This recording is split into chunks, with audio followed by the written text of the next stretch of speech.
I give way to the honourable gentleman. There is no doubt that the Prime Minister has in many ways achieved substantial success in the economy.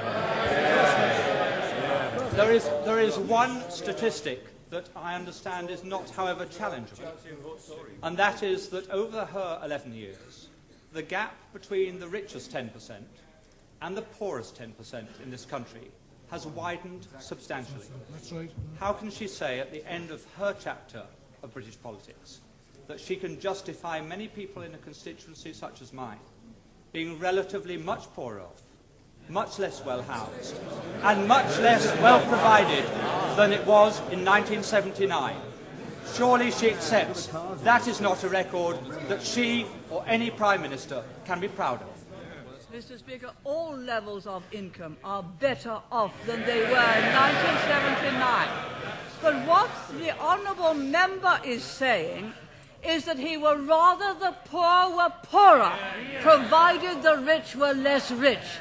That way you will never create the wealth for better social services as we have. And what a policy! Yes, he would rather have the poor poorer, provided the rich were less rich. That is the Liberal policy. Yes, it came out. He didn't intend it to, but he did. I give way to the honourable gentleman. I'm extremely grateful. The Prime Minister is aware that I detest every single one of her domestic policies and have never hid that. And I think that the honourable gentleman knows that I have the same contempt for his socialist policies as the people of East Europe who have experienced it have it for theirs.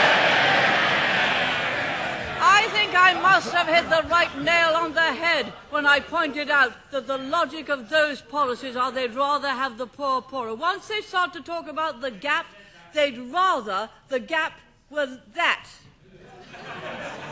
Down here. That. Not that. But that. So long as the gap is smaller, they'd rather have the poor poorer. You do not create wealth and opportunity that way. You do not create a property-owning democracy that way.